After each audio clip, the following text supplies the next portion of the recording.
priatelia, viac ako 4 týždne na slovenských cestách na ceste predseda Slovenskej demokratickej koalície Mikuláš Dzurinda. Až sem na Mikuláš od dnes do metrov, ktorý vlastne obecní ľudia, ktorí s nami idú celé dlhé desiatky kilometrov. Sú takí, ktorí Mikuláša Dzurinda idú celé 4.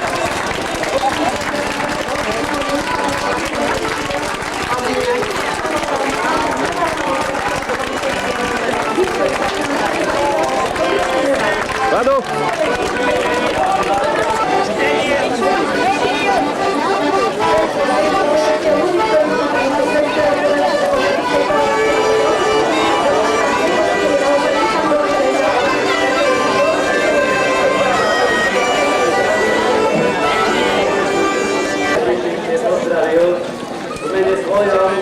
Krásneho, mladého pelotónu, ktorý ma sprevádza celý víkend po uliciach Banskobystrického kraja.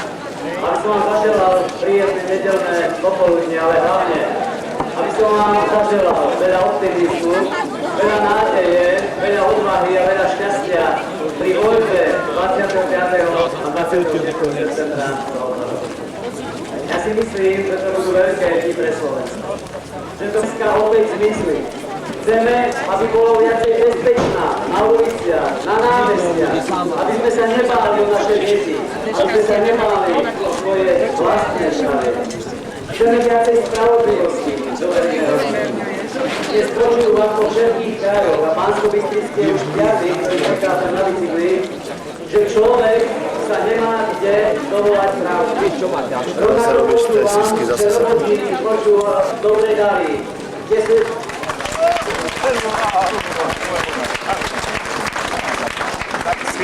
chceme sa príčiniť do toho, aby aj Slováci, aby aj občania našej vlasti Ideš pre tričko, Andrej? na prahu 3. tisícročia rovnakú perspektívu a rovnaké šance, ako majú vyspelé národy Európy. Chceme dostať Slovensko do prvej vlny krajín, o ktoré bude rozširovaná Európska únia.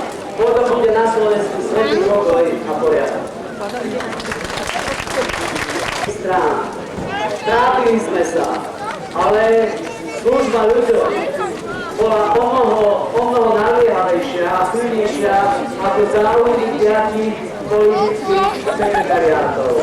Teraz chceme spájať všetkých ľudí dobrej vôle. Chceme postaviť silnú alternatívu proti tomu neporiadku, proti tej radovačke, ktorú tu 4 roky zažívame. Na žiadnu opozičnú politickú stranu. Potom máte jedinú voľbu.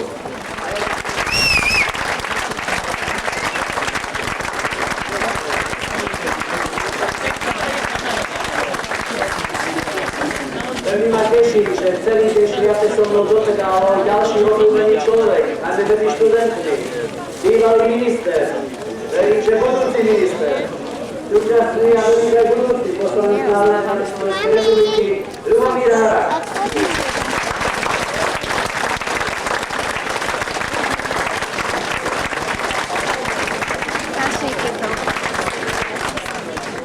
Milí priatelia, chcem sa vám všetkých z celého srdca poďakovať za vaše prijatie, za to, že nám venujete pozornosť. Slováci sú dobrí vlastníci, sú hrdí na svoju krajinu, ale chyba to je musia byť hrdí na svoju vládu. Verím, že po 25. septembri, až bude každý jeden z vás na tomto mieste. Tento plakát, ktorý posledám následníci podpíšem suveníry, ktoré najprv Čau, Andrej, díky.